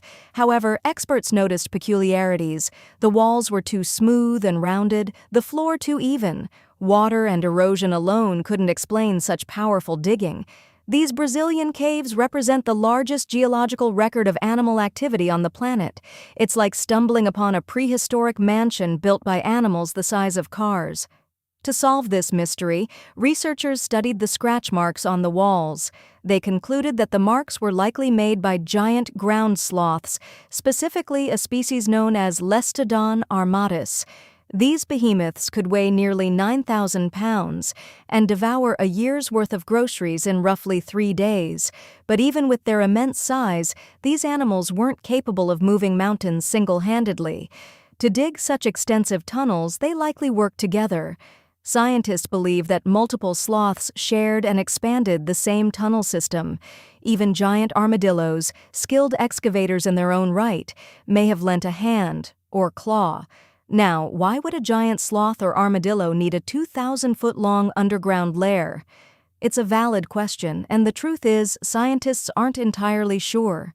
It seems excessive to dig such massive tunnels just to evade predators, especially since a saber-toothed cat could easily squeeze inside. Unless they installed some prehistoric security system, that theory has some holes. The most plausible explanation points to climate. Back then, the world was drier and colder. Some species of giant sloths thrived during periods of transition between cold and warm epochs. Their massive bodies offered some protection against temperature swings, but drastic fluctuations likely drove them underground for survival. Moreover, like modern sloths, giant sloths probably struggled to regulate their body temperature efficiently. Taking refuge underground would have been a great way to protect their young and conserve energy. After all, the bigger you are, the more energy you need. Some scientists propose that these tunnels may have had rotating occupants. One sloth moves in, digs for a while, leaves its mark, and then moves on. Later, another sloth arrives, adding its own touches, a sort of hostel for ancient megafauna. The evidence suggests a timeshare situation rather than prehistoric private ownership. These creatures weren't exactly social butterflies. Most sloths and armadillos preferred a simple family life, mom and baby. Dad only hung around for the important part, but there's a crucial detail to remember. These giants are gone. They went extinct around 11,000 years ago, coinciding with the rise of humans and the end of the last ice age. In fact, around 80% of all mammals weighing over 2 pounds vanished during this period. The prime suspect, of course, is humanity.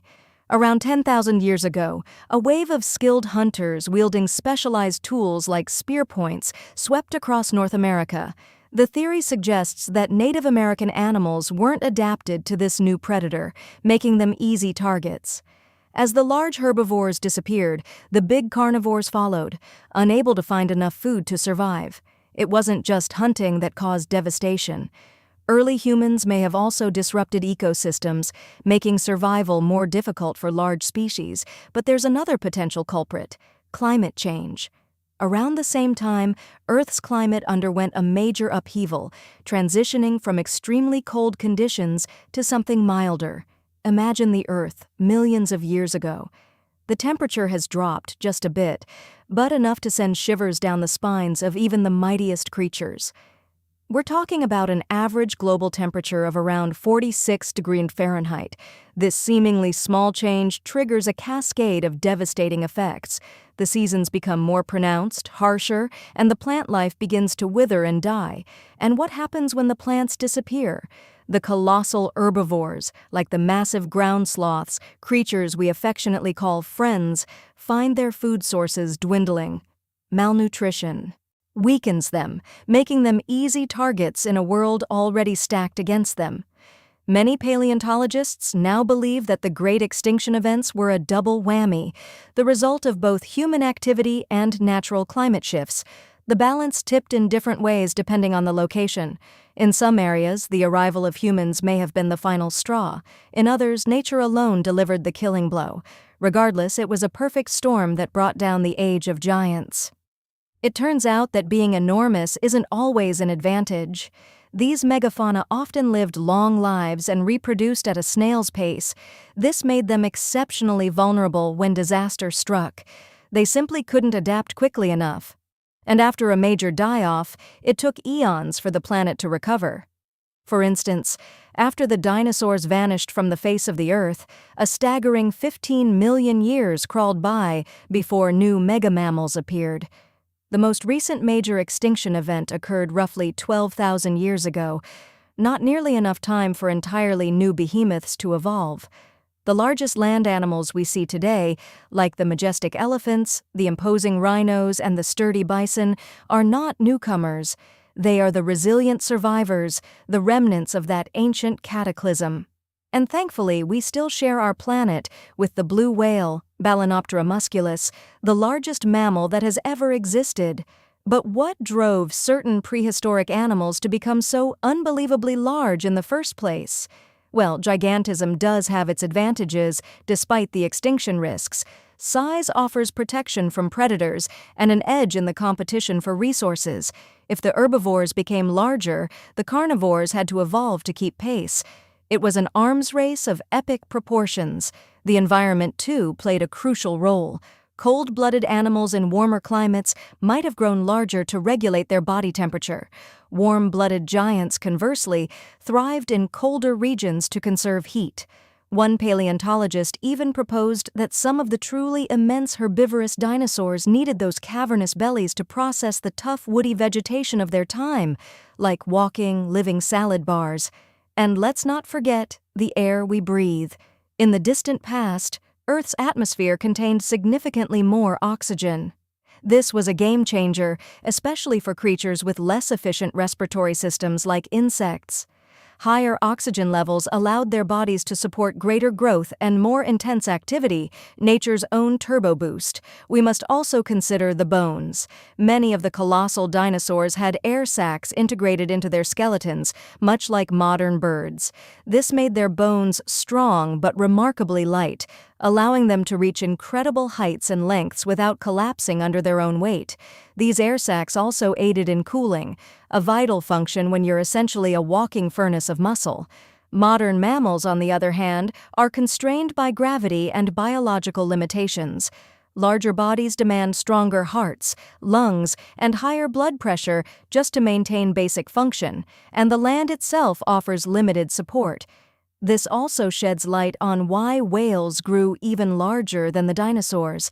The ocean provides a natural support system. The buoyancy of water helps to bear that immense mass. A blue whale can reach a staggering 330,000 pounds without collapsing into a pancake. On land, that kind of weight would be a catastrophic health hazard. So, these ancient giants weren't just evolutionary oddities. They were the product of a unique convergence of factors: the right atmospheric conditions, abundant food, favorable physics, and a supportive environment, all working in perfect harmony. The extinction event was undoubtedly a setback for the giant ground sloths, who acted as the architects of their ecosystems, but it also spared us from sharing our world with insects the size of crows. Imagine griffinflies with terrifying wingspans or millipedes stretching nearly 6 feet in length. A chilling thought. Now, if you'll excuse me, I'm going to take a moment to appreciate modern sloths, slow, small, and thankfully incapable of reshaping the landscape or triggering my insect-related anxieties. Imagine a place so vast that you could start at one edge, trek over 1,800 miles westward, and still find yourself shrouded beneath its dense canopy. This place is a sanctuary for an astonishing array of creatures, harboring, known as the plaza. Archaeologists believe this plaza was meticulously designed to mirror the 4 cardinal directions, a symbolic representation of the world itself. It was as if the city's creators sought to forge a place of harmony, a microcosm aligned with the very universe. This central space was the epicenter of Cahokia, the stage for grand ceremonies and significant events. So important were these gatherings that people journeyed from distant communities, eager to participate in the city's vibrant life.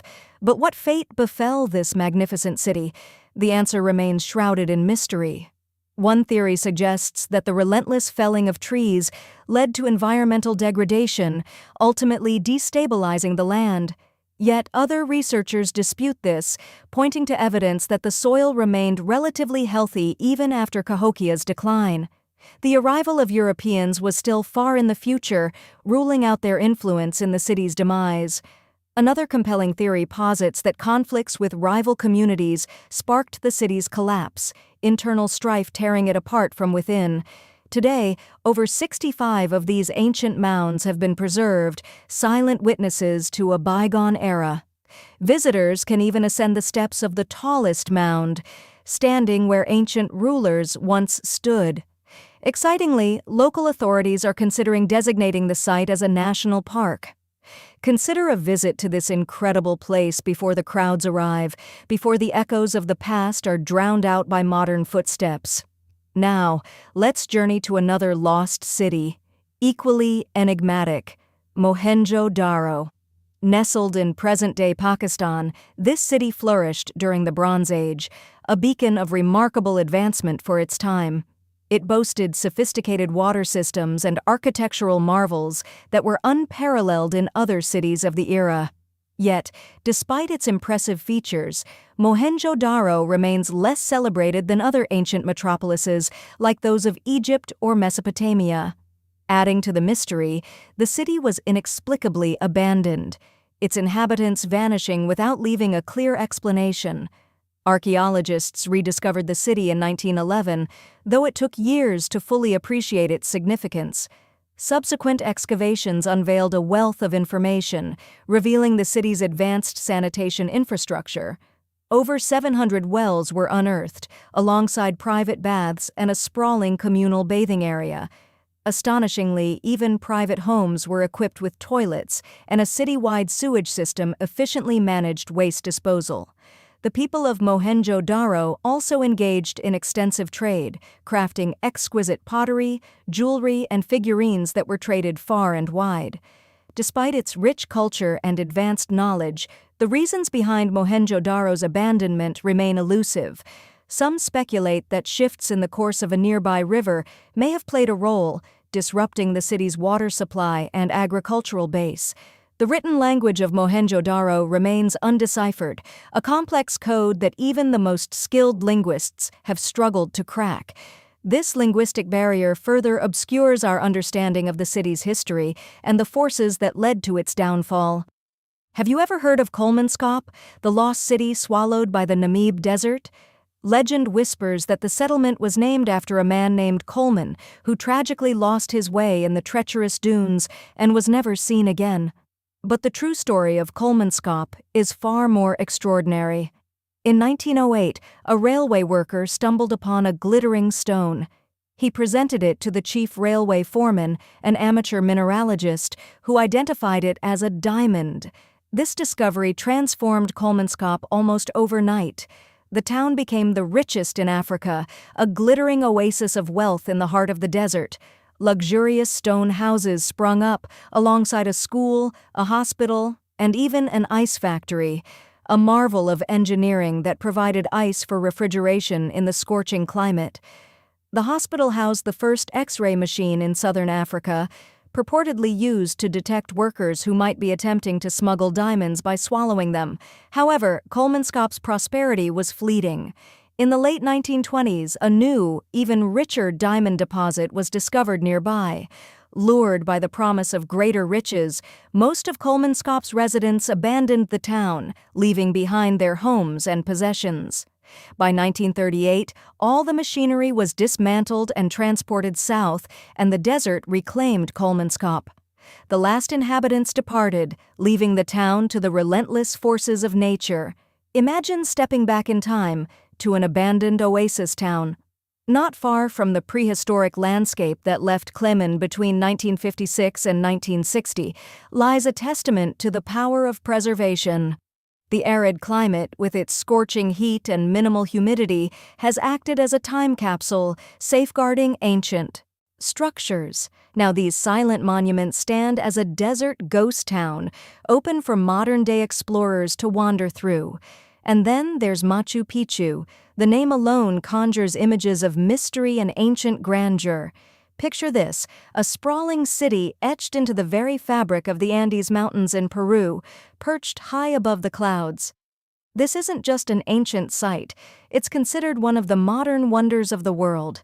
Yet, despite its fame, a veil of uncertainty hangs over its true purpose. What was Machu Picchu truly for? It's estimated the city could have housed up to 750 inhabitants, but the relics left behind offer few definitive answers. Perhaps it served as a sacred space, a place of spiritual significance. Or maybe it was a luxurious retreat for the elite, a lavish spa for the nobles of its time. The elaborate terraces suggest agricultural experimentation, a hub for testing crops, or a bustling trading post. There's even a darker theory, that it was used as a prison, supported by the discovery of cell-like enclosures. Even today, archaeologists and historians are captivated and perplexed by the construction of this citadel. Imagine the challenge: transporting massive granite rocks, some weighing as much as several elephants, up the steep slopes of the Andes without the aid of wheels. Some experts suggest that hundreds of individuals worked in unison, painstakingly pushing each stone towards its destination. The precision is astonishing. The colossal stones of Machu Picchu are fitted together so seamlessly that not even the thinnest blade can slip between them. This ingenious construction provides remarkable stability, crucial in a region prone to earthquakes. The stones, in effect, dance, shifting slightly during tremors and then settling back into their original positions. One theory suggests the use of wet wooden wedges to secure the stones, but that explanation seems inadequate considering the sheer magnitude of the structures. The people who built Machu Picchu appear to have done so without the assistance of pack animals or advanced iron tools. They sculpted and assembled this majestic city primarily by hand. Adding to the complexity, the citadel rests on a geological fault, requiring the movement of vast quantities of stone and earth to create a level foundation. Furthermore, the true extent of the construction may lie beneath the surface, hidden within deep foundations and an intricate drainage system. A recently discovered hidden water system, revealed through 3D scanning, underscores the advanced engineering skills of its builders. Mortar was conspicuously absent from the construction. Instead, the granite blocks were cut with such precision that they fit together perfectly, leaving no room for even a sheet of paper. One compelling hypothesis suggests that the builders employed stone tools crafted from materials harder than the granite itself. Now let's venture into another realm of ancient mystery. Imagine dense rainforests, shrouded in mystery and teeming with hidden secrets. For archaeologists, these verdant labyrinths can be as daunting as they are alluring. The dense foliage has long concealed the truth about the Mayan civilization, keeping it hidden for centuries. But now, picture this: expansive roads, some 130 feet wide, stretching through the jungle. These aren't mere paths. They are painted white, designed to guide travelers through the darkest nights. To put it in perspective, these roadways are approximately half the size of an American football field. Colossal in scale. Recently, scientists unearthed an extensive network of these roads, spanning over 110 miles. Astonishingly, these structures predate the earliest known Mayan ruins. These elevated causeways, sometimes traversing swampy terrain, are being hailed as the world's first superhighways. Even in the absence of animal-powered vehicles, it is believed that the Maya used these roads to navigate a network of approximately 964 settlements, forming a vast, interconnected web. Archaeological findings suggest that this system facilitated economic and social interactions across the region. This discovery challenges the conventional understanding of the Mayan pre-classic period, 1350 BCE, which was previously thought to consist of isolated tribal settlements. Just imagine the manpower and the engineering prowess required to construct these monumental white highways. Scientists believe that these causeways imagine ground exploration to fully appreciate. Thanks to LiDAR, a remote sensing technology, researchers were able to generate a 3D model of the area in a mere 2 hours from an aircraft. Giangola, constructed between 1350 and 1521 AD, held immense significance for the Zapotec people who had inhabited the region since around 700 BCE. In Giangola, families resided together in homes featuring spacious central patios surrounded by rooms. As families expanded, they added more rooms, enlarging their dwellings. Studies indicate that both leaders and ordinary citizens collaborated to improve the city. Given Giangola's mountainous location, the inhabitants skillfully utilized the terrain, constructing their homes to conform to the slopes and facilitate natural rainwater runoff, thereby ensuring the structural integrity and longevity of their homes.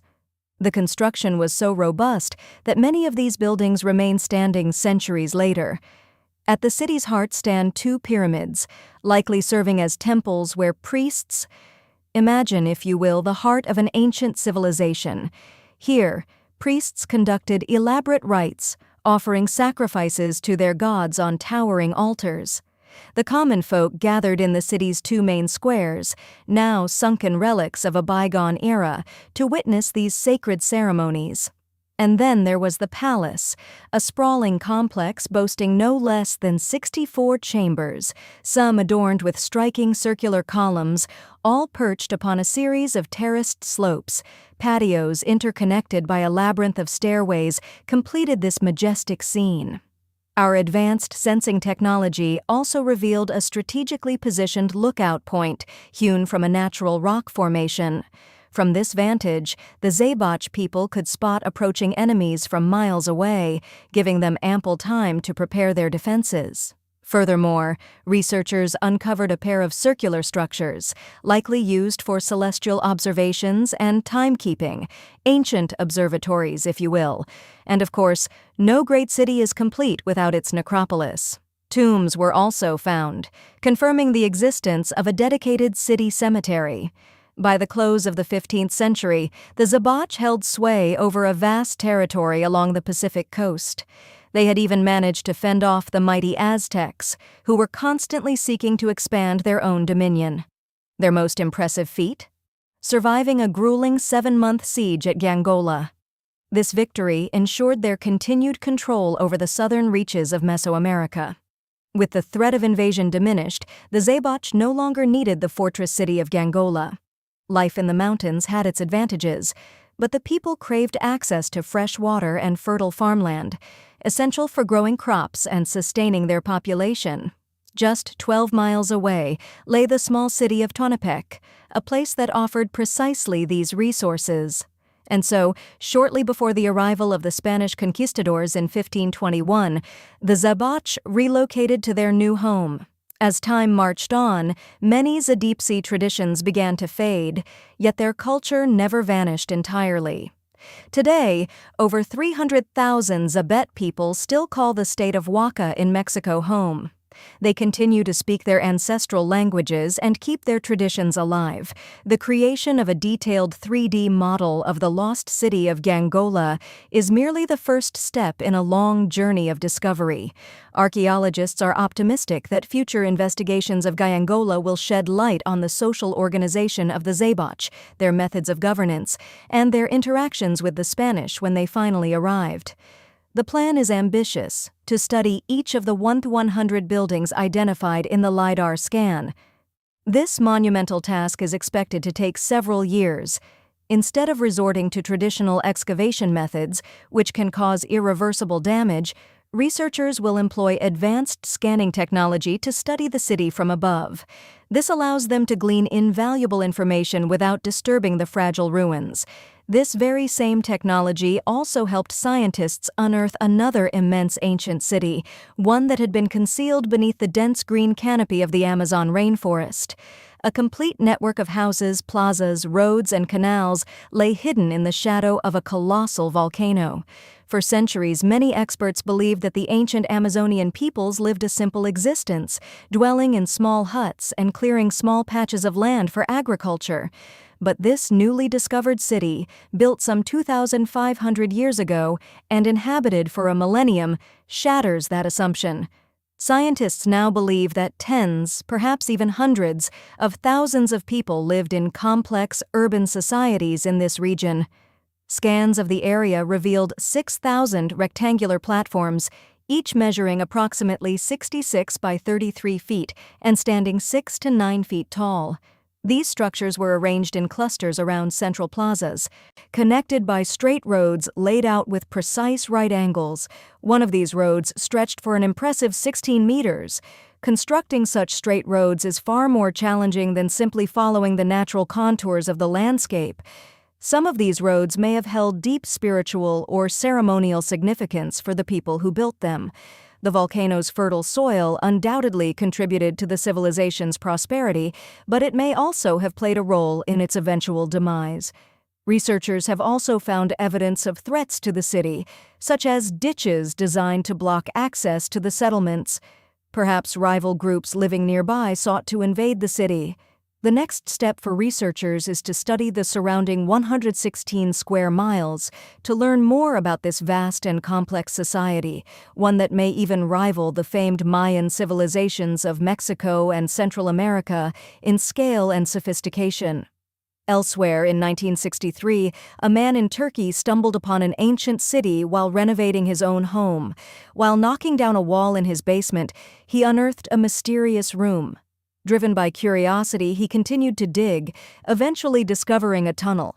This tunnel led to the Derinkuyu underground city, one of the largest and deepest multi-level subterranean settlements in Cappadocia, and indeed, all of Turkey.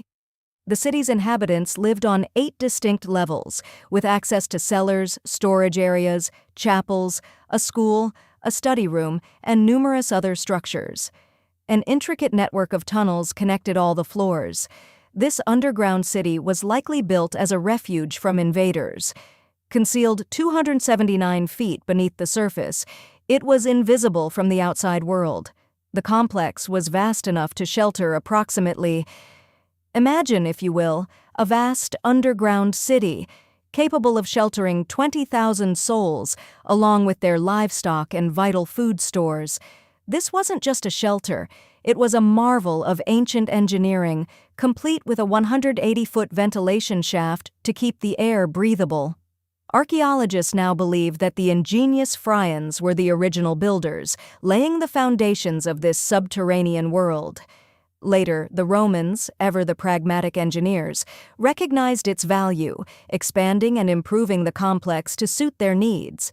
But the true golden age of this underground metropolis, known as Derinkuyu, arrived during the Byzantine era. Now, let's shift our gaze to another lost city, one that existed only as whispers in faded inscriptions and time-worn texts. For years, its existence was debated, its location a tantalizing mystery. Undeterred, scientists scoured the Egyptian coastline, driven by the hope of uncovering this legendary place. Then, a breakthrough. An archaeologist and his dedicated team spotted something extraordinary beneath the waves, a colossal face staring back at them from the depths. It was Thonis Heracleion, a once great city, now resting peacefully on the seabed, 4 miles off the coast of Alexandria. Imagine the scene, a sprawling metropolis, now a breathtaking underwater museum. Divers explored the ghostly ruins, discovering the remains of 64 ships, 700 anchors, and a king's ransom in shimmering gold coins. Among the most significant finds were a towering 16-foot statue and the evocative remains of a grand temple, testaments to the city's former glory. This was the Temple of Amun, where elaborate ceremonies and vibrant celebrations once unfolded.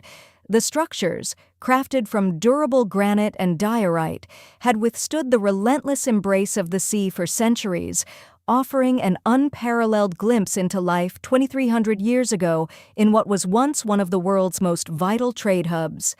Thonis Heracleion was crisscrossed by an intricate network of canals, resembling an ancient Egyptian Venice. These waterways connected numerous harbors and anchorages, while bridges linked towers, temples, homes, and other essential structures. The city served as Egypt's primary port for international trade, the place where taxes were collected and fortunes were made. But how did such a magnificent city end up submerged? Archaeologists believe natural forces were to blame. Around the end of the 2nd century BCE, likely after a devastating flood, the city was gradually swallowed by the sea. As Thonis Heracleion faded beneath the waves, a new star rose on the horizon. Alexandria, the city founded by Alexander the Great. Alexandria's star ascended, eclipsing Heracleion. Ships that once sailed for Heracleion